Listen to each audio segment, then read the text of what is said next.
નમસ્કાર વિદ્યાર્થી મિત્રો, ફરી એકવાર સ્વાગત છે દોસ્તો આપ સૌનું। દોસ્તો ગયા વખતે આપણે ફલન સુધીની ચર્ચા કરી ગયા હતા કે અંડવાહિનીમાં જ્યાં ઇથમસ અને તુંબિકાનું જોડાણ સ્થાન હોય ત્યાં અંડકોષ અને શુક્રકોષ વચ્ચે ફલન થાય। હવે ફલનની સાથે સાથે આપણને એક મહત્વનો મુદ્દો આપેલો છે કે બાળકની જાતિ કે લિંગ કેવી રીતે નક્કી થાય। લિંગ એટલે નર કે માદા, એ કેવી રીતે નક્કી થાય?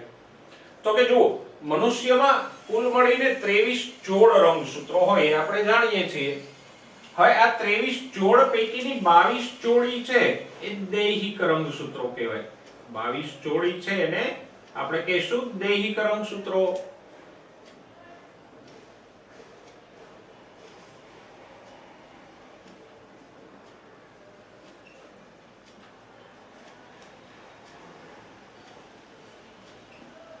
ઓકે, જ્યારે 23મી જોડ છે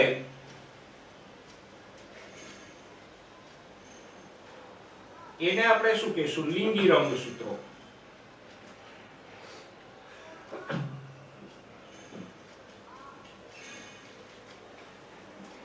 તો મનુષ્યના કોષોમાં આવેલા 23 જોડ રંગસૂત્રોને આપણે બે ભાગમાં વહેંચી શકીએ। 1 થી 22 જોડ દૈહિક રંગસૂત્રો અને 23મી જોડ લિંગી રંગસૂત્રો।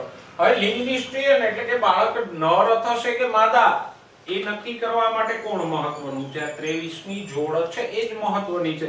અત્યારે આપણને આ 22 જોડની કોઈ ઉપયોગિતા નથી કે કોઈ કામ નથી, આપણે ફક્ત 23મી જોડની વાત કરશું।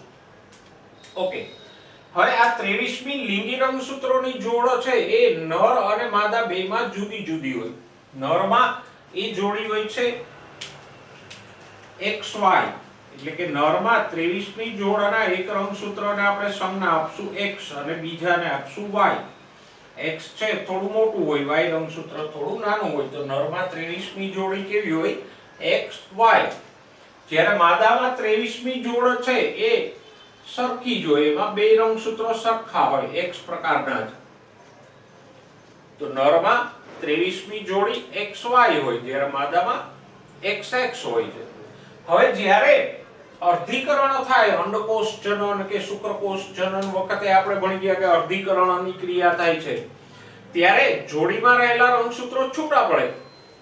23 જોડી છે તો 23 જોડમાંથી એક રંગસૂત્ર એક કોષમાં જશે, બીજું બીજામાં, બીજી જોડીમાંથી દરેક જોડી છે એના એક એક રંગસૂત્રો બે કોષોમાં જાય। જો આપણે અહીંયા ફક્ત 23મી જોડની વાત કરીએ તો શુક્રપિંડમાં જે પ્રાથમિક પૂર્વ શુક્રકોષ હતો એનું અર્ધીકરણ થયું, તો જે 23મી XY હતી એમાંનું એક રંગસૂત્ર એક શુક્રકોષમાં ગયું, Y રંગસૂત્ર બીજા શુક્રકોષમાં ગયું, તો આમ જોડી છૂટી પડશે। અને એટલે જ શુક્રકોષો બે પ્રકારના થશે, X વાળા અને Y વાળા। જ્યારે માદામાં 23મી જોડી XX છે, એટલે કે બે રંગસૂત્રો સરખા જ છે, તો એમાં પ્રાથમિક પૂર્વ અંડકોષનું અર્ધીકરણ થશે તો બધા અંડકોષોમાં X જ આવશે, કોઈમાં Y નહીં આવે, કારણ કે Y રંગસૂત્ર માદામાં છે જ નહીં। ઓકે, હવે ફલનની વાત કરીએ। જુઓ, અંડકોષ અને X વાળા શુક્રકોષથી ફલન થાય તો અહીંયા કઈ જોડી આવે?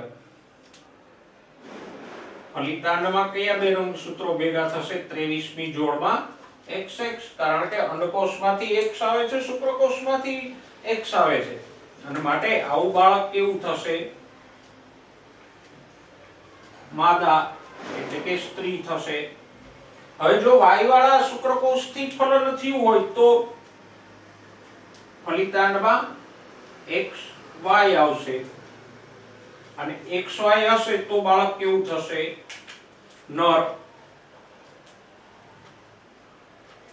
તો આમ લિંગની સ્ટેર એટલે કે બાળક નર થશે કે માદા એનો આધાર શેની ઉપર છે? 23મી જોડ ઉપર। 23મી જોડમાં જો XX હોય તો માદા થાય, અને 23મી જોડ XY હોય તો નર થશે। હવે XX કેમ થાય ને XY કેમ થાય? તો કે જો X વાળા શુક્રકોષથી ફલન થાય તો માદા થશે, અને Y વાળા શુક્રકોષથી ફલન થાય તો XY નર થશે।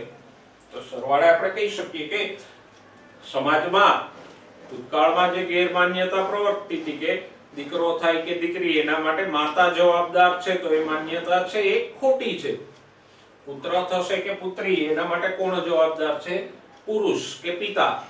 જો વાયુવાળા શુક્રકોષથી ફલન થાય તો પુત્ર થાય અને X વાળા શુક્રકોષથી ફલન થાય તો પુત્રી થશે. તો આમ આ 23મી જોડ છે કે જેને આપણે લિંગી રંગસૂત્રો કીધા, એના આધારે લિંગ નિશ્ચયન થાય. લિંગ નિશ્ચયનની વિસ્તૃત ચર્ચા આપણે 5મા ચેપ્ટરમાં કરશું. અત્યારે આપણા ચેપ્ટરમાં આગળ વધીએ. ઓકે દોસ્તો, હવે વાત કરીએ ફલિતાંડમાંથી ગર્ભ વિકાસની. આપણે જાણીએ છીએ કે ફલિતાંડમાંથી ગર્ભ વિકાસ થાય, વનસ્પતિ હોય કે પ્રાણીઓ હોય. હવે મનુષ્યમાં જે ફલિતાંડ બન્યું હતું એ ફલિતાંડનું સમવિભાજન થશે. કયું વિભાજન થશે? સમવિભાજન થશે. અને શરૂઆતના આ વિભાજનને કહેશું વિખંડન. શરૂઆતમાં ફલિતાંડનું જે સમવિભાજન થાય છે એને આપણે વિભાજન એવો શબ્દ નથી વાપરતા, પણ એ વિભાજન માટે આપણે કયો શબ્દ વાપરશું? વિખંડન. વિખંડન છે એ વિભાજન જ છે, પણ શબ્દ બદલાય છે ફક્ત. વિખંડન એમાં એને એટલા માટે કહેવાય કે અહીંયા ફલિતાંડના એકમાંથી 2 કોષો થાય, 2 નું વિભાજન થઈને 4 કોષો થાય, 4 ના 8 કોષો થાય છે, પણ ટોટલ કદ જેટલું ફલિતાંડનું હોય એટલું જ રહે છે. દાખલા તરીકે તમે કોઈ એક ફળ લઈ અને એના 2 ટુકડા કરો, 2 માંથી 4 ટુકડા કરો, 8 ટુકડા કરો, પણ એ 8 ટુકડાઓનું કુલ કદ કેટલું રહેશે? જેટલું ફળનું હતું એટલું જ.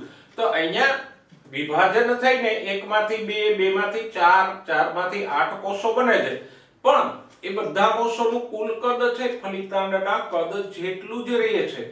માટે આવા વિભાજનને આપણે કહીશું વિખંડન. સમજાઈ ગયું?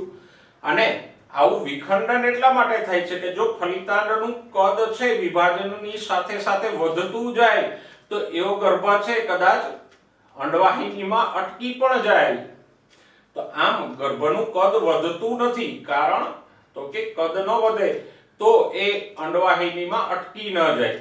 તો આવું વિભાજન કે જ્યાં કુલ કદ છે એટલું જ જળવાઈ રહે છે એને કહેશું વિખંડન. જુઓ આકૃતિમાં આપણે જોઈ શકીએ છીએ કે A B C D E F અને G સુધીની ગર્ભ વિકાસની અવસ્થાઓ બતાવી છે. A છે એ દ્વિતીય પૂર્વ અંડકોષ છે. B માં આપણને ફલન દર્શાવ્યું છે કે જ્યાં અંડકોષ સાથે શુક્રકોષો જોડાય છે. C માં પહેલું વિભાજન થઈ અને 2 કોષો બન્યા છે. આકૃતિ D માં 4 કોષો વાળી અવસ્થા છે અને આકૃતિ E છે એ 8 કોષો વાળી અવસ્થા દર્શાવે છે. અને 8 નું વિભાજન થશે એટલે પાછા 16 કોષો બનશે. હવે આ 8 કે 16 કોષીય ગર્ભને આપણે કહીશું મોરુલા. ઓકે, આકૃતિમાં એ પણ નોંધ કરો કે ફલન ક્યાં થાય છે. જુઓ, અંડવાહિનીની અંદર આપણે જોઈ શકીએ છીએ કે અંડવાહિનીના ઇથમસ અને તુંબિકાના જોડાણ સ્થાને ફલન થાય છે અને ત્યાંથી પછી વિખંડન થતું જાય અને ગર્ભ છે એ ગર્ભાશય તરફ આગળ વધતો જાય છે. તો 8 કે 16 કોષીય ગર્ભ છે જેને આપણે મોરુલા અવસ્થા કીધી. એ મોરુલા અવસ્થાનો ગર્ભ ગર્ભાશયમાં પ્રવેશે. ઓકે, હવે આ મોરુલા અવસ્થામાંથી ત્યારબાદ ઉત્પન્ન થશે ગર્ભકોષ્ઠ કોથળી નામની રચના. એટલે કે 16 કોષોથી વધારે કોષો ઉત્પન્ન થશે, પછી એ કોષ ગર્ભની અંદર એક કોથળી કે પોલાણ ઉત્પન્ન થશે. એને જ આપણે કહીશું ગર્ભકોષ્ઠી અવસ્થા. કોષ્ઠ એટલે પોલાણ, તો કોષ્ઠ કે પોલાણ વાળા ગર્ભને આપણે કહીશું ગર્ભકોષ્ઠી અવસ્થા અથવા તો ગર્ભકોષ્ઠ કોથળી. જો આકૃતિ G માં આપણને ગર્ભકોષ્ઠ કોથળી દર્શાવેલ છે મિત્રો. આમ ફલનથી લઈ અને ગર્ભકોષ્ઠ કોથળી સુધીનો વિકાસ તમને સમજાઈ ગયો હશે. જો અહીંયા પણ આપણે ગર્ભકોષ્ઠ કોથળી દોરેલી છે. તો ગર્ભકોષ્ઠ કોથળીમાં આ જે ફરતી બાજુના કોષો છે એને કહીશું ગર્ભપોષક કોષો અથવા તો સંયુક્ત રીતે એને કહીશું ગર્ભપોષક સ્તર. અને વચ્ચેના જે કોષો છે એને કહીશું અંતઃકોષ સમૂહ. ઓકે, હવે આગળ આપણે એ રીતે જોઈશું ગર્ભ વિકાસ 3 ભાગોમાં. સૌથી પહેલા તો આપણે ગર્ભકોષ્ઠ કોથળીનું નિર્માણ જોયું કે ફલિતાંડમાંથી ગર્ભકોષ્ઠ કોથળી કે ગર્ભકોષ્ઠીય અવસ્થાનું નિર્માણ થાય. બીજા તબક્કામાં આપણે જરાયુનું નિર્માણ અને જરાયુના કાર્યો જોઈશું અને ત્રીજા તબક્કામાં આપણે જોઈશું ભ્રૂણ વિકાસ. ઓકે, તો આ ગર્ભકોષ્ઠ કોથળીની આપણે વાત કરી કે એમાં ફરતી બાજુનું જે સ્તર છે એને કહીશું ગર્ભપોષક સ્તર કે ગર્ભપોષક કોષો અને વચ્ચેના જે કોષોનો સમૂહ છે એને કહીશું અંતઃકોષ સમૂહ. હવે અહીંયા આ ગર્ભપોષક કોષો છે એમાંથી જરાયુનું નિર્માણ થશે. જ્યારે અંતઃકોષ સમૂહ છે એમાંથી ભ્રૂણ એટલે કે બાળકના શરીરનું નિર્માણ થશે.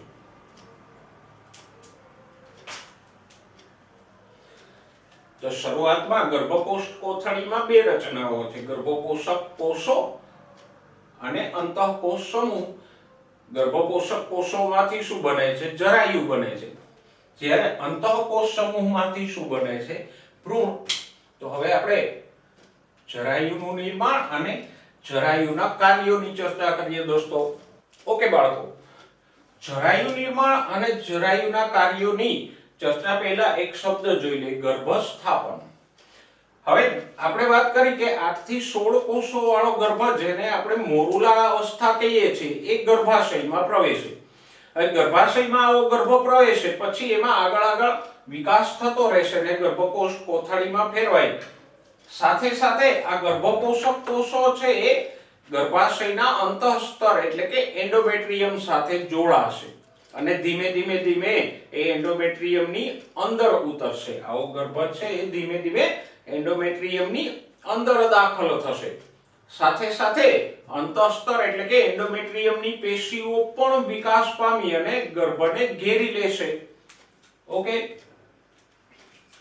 તો જુઓ કઈક અંશે આપણે કહી શકીએ કે આ ગર્ભાશય છે તો આમ આ ગર્ભાશયનું એન્ડોમેટ્રિયમ છે તો ધીમે આ ગર્ભકોષ્ઠ કોથળી છે આમ એન્ડોમેટ્રિયમની અંદર ઉતરે. સાથે એન્ડોમેટ્રિયમ છે એ પણ આમ વિકાસ પામી અને ફરતી બાજુથી ગર્ભને ઘેરી લેશે. તો આ રીતે આ ગર્ભકોષ્ઠ કોથળી છે એન્ડોમેટ્રિયમની અંદર દાખલ થાય એને શું કહીશું? ગર્ભસ્થાપન. તો ગર્ભાશયમાં આવ્યા પછી આ ગર્ભકોષ્ઠ કોથળી નામની ગર્ભની અવસ્થા છે એ એન્ડોમેટ્રિયમની અંદર દાખલ થાય અને એને જ કહેવાય ગર્ભસ્થાપન. એટલે ખાસ ધ્યાનમાં રાખજો કે ગર્ભનો વિકાસ છે એ ગર્ભાશયના પોલાણમાં નથી થતો પણ ગર્ભાશયના અંતઃસ્તર એટલે કે એન્ડોમેટ્રિયમની અંદર થાય છે અને ગર્ભ એન્ડોમેટ્રિયમની અંદર દાખલ થાય એને જ કહેશું ગર્ભસ્થાપન. ઓકે, હવે આવીએ જરાયુ નિર્માણ ઉપર. તો ગર્ભસ્થાપન થઈ જાય પછી આ ગર્ભપોષક સ્તરના કોષોમાંથી આમ આવા આંગળી જેવા પ્રવર્ધો લંબાય.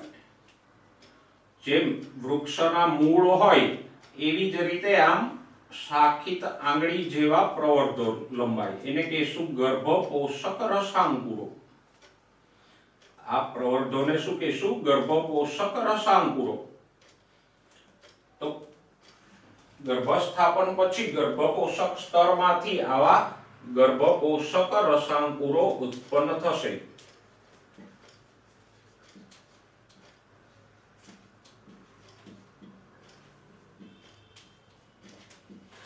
અને આ ગર્ભપોષક રસાંકુરો અને એની આજુબાજુની એન્ડોમેટ્રિયમની પેશીઓ એ બંનેને સંયુક્ત રીતે શું કહીશું?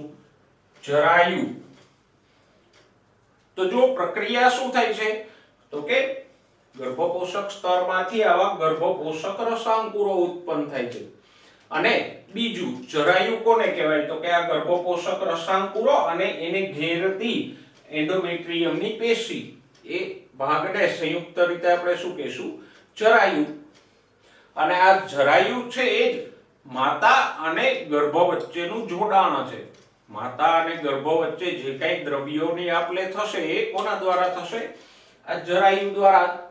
તો જરાયુ નિર્માણ સમજાઈ ગયું બરાબર દોસ્તો? ઓકે, હવે જોઈએ જરાયુના કાર્યો.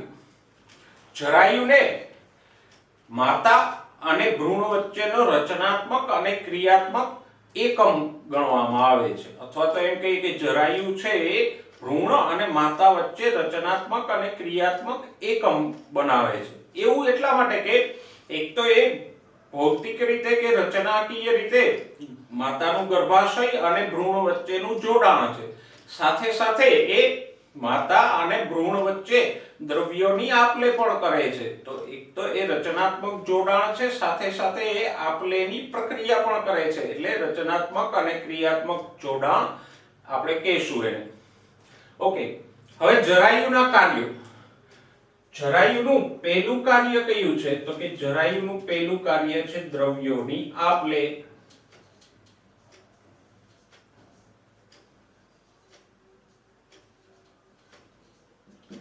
કયા દ્રવ્યોની આપ-લે દોસ્તો? તો કે માતાના શરીરમાંથી એ ભ્રૂણને O2 અને પોષક દ્રવ્યો પૂરા પાડે.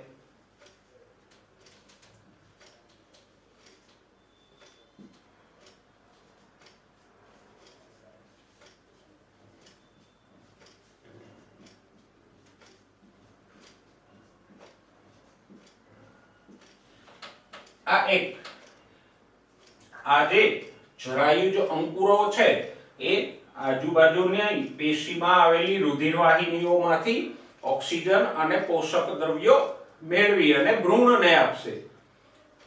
સાથે સાથે ભ્રૂણમાં ઉત્પન્ન થતા ઉત્સર્ગ દ્રવ્યો અને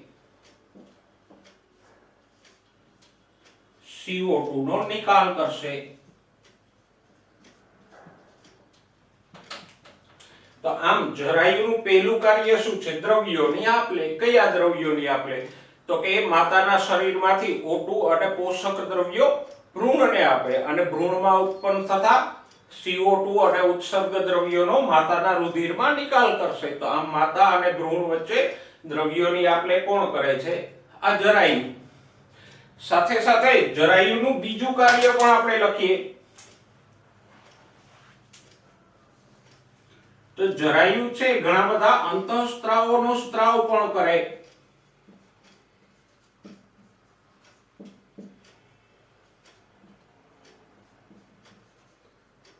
તો જરાયુ કયા કયા અંતઃસ્ત્રાવોનો સ્ત્રાવ કરે? એક છે HCG એટલે હ્યુમન કોરિયોનિક ગોનેડોટ્રોપિન. બીજો છે HPL હ્યુમન પ્લેસેન્ટલ લેક્ટોજન્સ. ત્રીજો પ્રોજેસ્ટોજન્સ, ઇસ્ટ્રોજન્સ અને રિલેક્સિન. તો જરાયુમાંથી 5 અંતઃસ્ત્રાવોનો મુખ્યત્વે સ્ત્રાવ થાય. કયા? HCG એટલે હ્યુમન કોરિયોનિક ગોનેડોટ્રોપિન, HPL એટલે હ્યુમન પ્લેસેન્ટલ લેક્ટોજન્સ, પ્રોજેસ્ટોજન્સ, ઇસ્ટ્રોજન્સ અને રિલેક્સિન. પ્રોજેસ્ટોજન્સ છે એને પ્રોજેસ્ટેરોનનો સમૂહ ગણવામાં આવે છે. એવું કહી શકીએ મુખ્ય પ્રોજેસ્ટોજન્સ હોય તો એ પ્રોજેસ્ટેરોન છે. તો પ્રોજેસ્ટેરોન પ્રકારના જે અંતઃસ્ત્રાવો છે એને સામૂહિક રીતે કહીશું પ્રોજેસ્ટોજન્સ. તો આ 5 અંતઃસ્ત્રાવો છે એ જરાયુ દ્વારા સ્ત્રાવ પામે. ઓકે, અને એમાં પણ ખાસ ખ્યાલમાં રાખજો HCG, HPL અને ગર્ભાવસ્થાના અંતભાગે સ્ત્રાવ પામતો રિલેક્સિન. આ 3 અંતઃસ્ત્રાવો છે ફક્ત માદામાં અને એ પણ ગર્ભાવસ્થા દરમિયાન જ ઉત્પન્ન થાય છે. ના તો એ નરમાં ઉત્પન્ન થાય છે અને માદામાં પણ ગર્ભાવસ્થા સિવાય આ અંતઃસ્ત્રાવો ઉત્પન્ન થતા નથી. તો કયા અંતઃસ્ત્રાવ ફક્ત માદામાં અને એ પણ ગર્ભાવસ્થા દરમિયાન જ ઉત્પન્ન થાય છે? HCG, HPL અને રિલેક્સિન. ઓકે, તો આપણે જરાયુના આ બે કાર્યો જોઈએ, એક તો દ્રવ્યોની આપ લે અને બીજું અંતઃસ્ત્રાવોનો સ્ત્રાવ. ઓકે, હવે સાથે સાથે એ પણ જોઈ લે કે ગર્ભાવસ્થા દરમિયાન બીજા કયા અંતઃસ્ત્રાવોમાં ફેરફારો થાય છે. તો કે ગર્ભાવસ્થા દરમિયાન માતાના રુધિરમાં હોય એટલે એ આ અંતઃસ્ત્રાવો છે એ જરાયુમાંથી સ્ત્રાવ પામે છે, આ 5 અંતઃસ્ત્રાવો. હવે બાકીના જે અંતઃસ્ત્રાવોની આપણે વાત કરીએ છીએ માતાના શરીરમાંથી સ્ત્રાવ પામે છે. કયા છે? તો કે જો ઇસ્ટ્રોજન્સ, પ્રોજેસ્ટેરોન, કોર્ટિસોલ, પ્રોલેક્ટિન અને થાઇરોક્સિન. લખીએ કયા છે? તો કે ઇસ્ટ્રોજન,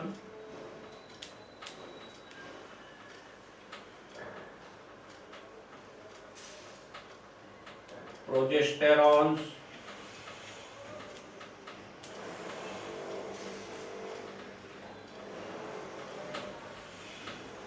કોર્ટિસોલ,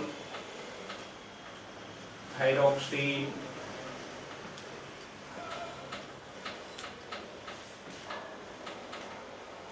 અને પ્રોલેક્ટિન.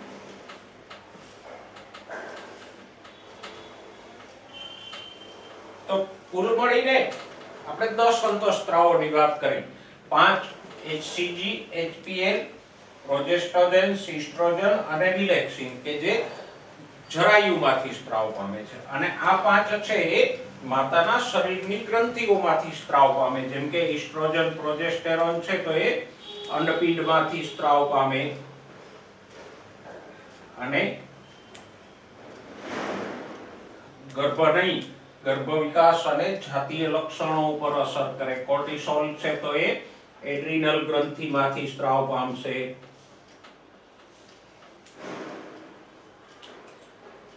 થાઇરોક્સિન છે તો એ થાઇરોઇડ ગ્રંથિમાંથી સ્ત્રાવ પામે અને પ્રોલેક્ટિન તો એ પિટ્યુટરીમાંથી સ્ત્રાવ પામશે.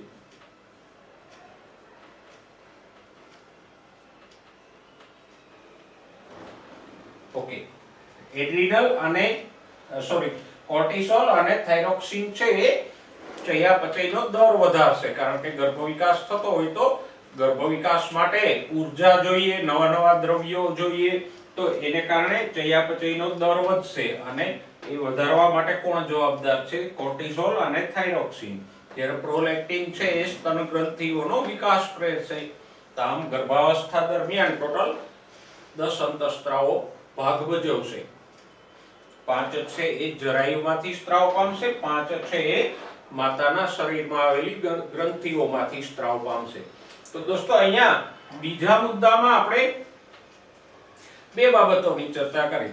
એક તો જરાયુ નિર્માણ અને જરાયુના બે કાર્યોની ચર્ચા કરી અને એના પછી પેટા મુદ્દા તરીકે આપણે ગર્ભાવસ્થા દરમિયાન અંતઃસ્ત્રાવી ફેરફારો કે જરાયુમાંથી કયા અંતઃસ્ત્રાવો આવે અને માતાના શરીરમાંથી કયા અંતઃસ્ત્રાવો આવે. તો આમ જરાયુ નિર્માણ અને જરાયુના કાર્યોની સાથે સાથે આપણે ગર્ભાવસ્થા દરમિયાન થતા અંતઃસ્ત્રાવી ફેરફારોની પણ ચર્ચા કરી. તમે ઈચ્છો તો આને નોંધી પણ શકો અલગથી, જેથી કરીને આ અંતઃસ્ત્રાવો તમને સરળતાથી યાદ રહી જશે. ઓકે દોસ્તો, હવે ત્રીજા મુદ્દા ભ્રૂણ વિકાસ ઉપર જતા પહેલા જરા આકૃતિની ચર્ચા આપણે કરી લઈએ. જો પુસ્તકમાં આપેલી આકૃતિ ઉપર નજર કરીએ તો સૌથી ઉપર તરફ જરાયુજ અંકુરો દેખાય છે કે જે જરાયુનું નિર્માણ કરે છે. અને આખો ગર્ભ છે એ ક્યાં છે? તો કે એન્ડોમેટ્રિયમની અંદર છે. ગર્ભની એક બાજુએ નાની એવી જરદી કોથળી છે અને વચ્ચેના ભાગમાં ગર્ભ કે ભ્રૂણ છે. ભ્રૂણ છે એ અંતઃકોષ સમૂહમાંથી વિકાસ પામે અને ભ્રૂણની આજુબાજુએ જે ખાલી જગ્યા દેખાય છે એને કહેશું ઉલ્વ કોથળી. અને ઉલ્વ કોથળીની અંદર ઉલ્વ પ્રવાહી નામનું પ્રવાહી ભરેલું હોય અને આ ઉલ્વ પ્રવાહીની અંદર ભ્રૂણ કે ગર્ભ છે એ તરતો હોય છે. તો આમ આપણે જોઈ શકીએ કે જરાયુજ અંકુરકો છે અને ગર્ભ કે ભ્રૂણ છે અને આ ભ્રૂણ છે એ ઉલ્વ પ્રવાહીની અંદર તરે છે. હવે બાજુમાં જુઓ વાહિનીઓ સાથેની ગર્ભનાળ. તો એ રચના આપણે જોઈ શકીએ ગર્ભનાળ કે જે ભ્રૂણ અને જરાયુજ અંકુરોને જોડે છે. તો જરાયુ અને ભ્રૂણને જોડતી આ રચનાને આપણે શું કહીશું? ગર્ભનાળ. ઓકે. અને ગર્ભનાળ છે બાળકના જન્મ સમયે પણ આપણે જોઈ શકીએ કે બાળકની નાભી સાથે એક દોરી જેવો ભાગ જોડાયેલો હોય એને જ આપણે કહીશું ગર્ભનાળ. તો આમ જરાયુ છે એ માતા અને ગર્ભ વચ્ચે દ્રવ્યોની આપ-લે કરે. જ્યારે જરાયુથી લઈ અને ભ્રૂણ એટલે કે વિકાસ પામતા બાળક સુધી આ દ્રવ્યોની આપ-લે કોણ કરશે? ગર્ભનાળ. તો આમ માતાનું શરીર એમાંથી દ્રવ્યો જરાયુમાં, જરાયુમાંથી ગર્ભનાળમાં અને ગર્ભનાળમાંથી ભ્રૂણમાં પહોંચશે. ઓકે દોસ્તો, હવે ત્રીજા મુદ્દા ઉપર આપણે જઈએ. ભ્રૂણ વિકાસ. આપણે શરૂઆતમાં જ વાત કરી ગયા કે ગર્ભકોષ્ઠી અવસ્થામાં બે ભાગો હોય, ગર્ભપોષક કોષો કે સ્તર, અને એમાંથી ઉત્પન્ન થાય જરાયુ. જરાયુ વિશે અને એના કાર્યો વિશે આપણે સવિસ્તાર ચર્ચા કરી. હવે જોઈએ બીજો ભાગ, આ અંતઃકોષ સમૂહ. તો અંતઃકોષ સમૂહમાંથી આગળ કોષોનું વિભાજન થઈ અને કોષોનો જથ્થો બને અને એ કોષો છે 3 ગર્ભસ્તરોમાં ફેરવાશે અને પછી 3 ગર્ભસ્તરોમાંથી પેશીઓ અને અંગો બનશે અને બાળકનું શરીર રચાશે. તો ખરેખર આખા ગર્ભમાં બાળકનું શરીર શેમાંથી રચાય છે? આ અંતઃકોષ સમૂહમાંથી. આ ગર્ભપોષક કોષો છે એ બાળકના શરીરની રચનામાં ભાગ લેતા નથી. અને એટલે જ આપણે શરૂઆતમાં જ ગર્ભના બે ભાગ પાડી નાખ્યા, ગર્ભપોષક કોષો અને અંતઃકોષ સમૂહ. ગર્ભપોષક કોષો છે જરાયુનું નિર્માણ કરીને બાળકને પોષક દ્રવ્યો અને ઉત્સર્ગ દ્રવ્યોની આપ-લેમાં અંતઃસ્ત્રાવના સ્ત્રાવમાં ઉપયોગ થાય છે. જ્યારે શરીરની રચના શેમાંથી થાય છે? શિશુના શરીરની રચના અંતઃકોષ સમૂહમાંથી થાય છે. કેવી રીતે થાય છે એનો પ્રાથમિક ખ્યાલ મેળવીએ. જો આ અંતઃકોષ સમૂહ છે એ પછી 3 સ્તરોમાં ફેરવાઈ જશે. શરૂઆતના તબક્કે 2 સ્તરો બનશે. એક સ્તર હશે અંતઃગર્ભ સ્તર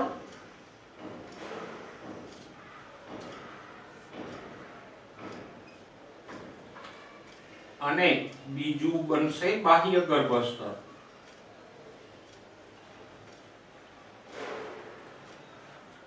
એટલે અંતઃકોષ સમૂહ છે એ શરૂઆતમાં 2 સ્તરોમાં વિભાજિત થશે, અંતઃસ્તર અને બાહ્ય સ્તર. અને પછી તરત જ આ 2 સ્તરોની વચ્ચે એક ત્રીજું સ્તર બનશે, એને કહીશું મધ્ય ગર્ભ સ્તર.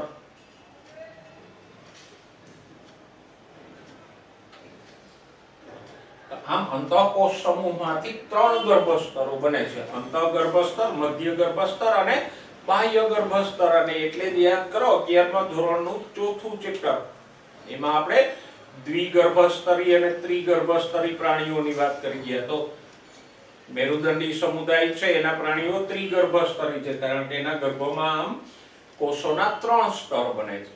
તો અંતઃકોષ સમૂહમાંથી 3 ગર્ભસ્તરો બને અને પછી દરેક ગર્ભસ્તરમાંથી ચોક્કસ અંગો બનશે. દાખલા તરીકે જુઓ, બાહ્ય ગર્ભસ્તરમાંથી શું બનશે? તો કે મુખ્યત્વે ત્વચા બનશે. મધ્ય ગર્ભસ્તરમાંથી શું બનશે? તો કે સ્નાયુઓનું નિર્માણ થશે, સ્નાયુઓ અને રુધિરવાહિનીઓનું. અને અંતઃગર્ભસ્તરમાંથી શું બને? તો કે પાચન માર્ગ અને આંતરિક અંગો છે એ અંતઃગર્ભસ્તરમાંથી બને. તો પહેલા ગર્ભના કોષો છે 3 સ્તરોમાં વિભાજિત થાય અને પછી દરેક સ્તરમાંથી ચોક્કસ અંગ બનશે. હવે એક અગત્યનો શબ્દ મિત્રો, આ અંતઃકોષ સમૂહના કોષો છે એ અવિભેદિત હોય છે, બરાબર? એટલે કે એનું કોઈ પેશીના કોષોમાં રૂપાંતરણ થયેલું હોતું નથી. અને અંતઃકોષ સમૂહના આવા અવિભેદિત કોષોને આપણે કહીશું સ્ટેમ સેલ. શું કહીશું? સ્ટેમ સેલ્સ અથવા તો સ્ટેમ કોષો.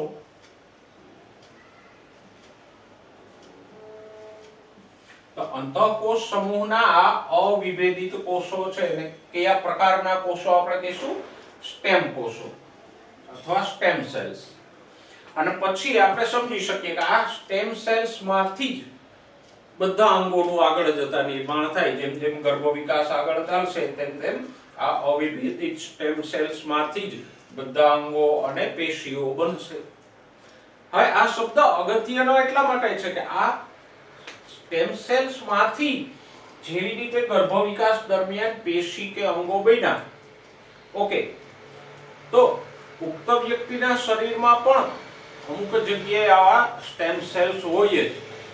તો આધુનિક વિજ્ઞાન છે એવું વિચારે છે કે એક વખત જો આ સ્ટેમ સેલ્સ માંથી શરીરના બધા અંગો બનતા હોય તો આગળ જતા આપણે આવા સ્ટેમ સેલ લઈ અને લેબોરેટરીમાંથી એવા નવા અંગો વિકસાવી શકીએ કે ના વિકસાવી શકીએ. જે સ્ટેમ સેલ્સ માંથી ગર્ભ વિકાસ દરમિયાન અંગો બન્યા છે તો એવા જ સ્ટેમ સેલ્સ લઈ અને આપણે લેબોરેટરીમાં પણ બીજું કોઈ પણ અંગ વિકસાવી શકીએ કે નહીં. અને આને કહેવાય સ્ટેમ સેલ થેરાપી. અને એ બહુ ક્રાંતિકારી સારવારની પદ્ધતિ છે. અત્યારે સંશોધનના તબક્કે છે પણ સ્ટેમ સેલ થેરાપી છે એનું સંપૂર્ણ સંશોધન થઈ જાય તો આપણે કોઈ પણ વ્યક્તિના આવા સ્ટેમ સેલ લઈ અને લેબોરેટરીમાંથી એ વ્યક્તિનું કોઈ પણ અંગ બનાવી શકીએ. દાખલા તરીકે કોઈનો મૂત્રપિંડ છે એ ખરાબ થઈ જાય તો એના સ્ટેમ સેલ લઈ અને લેબોરેટરીમાં ફરીથી એમાંથી મૂત્રપિંડ વિકસાવી શકીએ. કોઈનું હૃદય છે કામ કરતું બંધ થઈ જાય કે નબળું પડી જાય તો એના સ્ટેમ સેલ લઈને લેબોરેટરીમાં એનું હૃદય વિકસાવી શકીએ અને હૃદય પાછું એ વ્યક્તિમાં ફિટ કરી શકીએ. તો જુઓ કેટલા બધા દર્દીઓને આનાથી મદદ મળી શકે. વધારે થોડી વિસ્તારથી વાત એટલા માટે કરી કે આ એક ક્રાંતિકારી સારવારની પદ્ધતિ છે. જો એમાં સફળતા મળી જાય તો ઘણા બધા દર્દીઓની સારવાર થઈ શકે. તો અંતઃકોષ સમૂહના આ અવિભેદિત કોષોને શું કહેવાય? Stem cells. અને એ સ્ટેમ સેલ્સ માંથી બધા અંગોનું નિર્માણ થશે. ઓકે દોસ્તો, તો આગળના લેક્ચરમાં આપણે ગર્ભનો આગળનો વિકાસ જોઈશું અને ત્યારબાદ પ્રસૂતિ વિશેની ચર્ચા કરશું. સાથે સાથે થોડાક નીટમાં પૂછાયેલા એમસીક્યુઓની પણ ચર્ચા કરશું. તો નેક્સ્ટ લેક્ચરમાં બાકીના મુદ્દાઓ સાથે ફરીવાર મળીશું. ત્યાં સુધી સ્વસ્થ રહો, મસ્ત રહો અને ભણવામાં વ્યસ્ત રહો.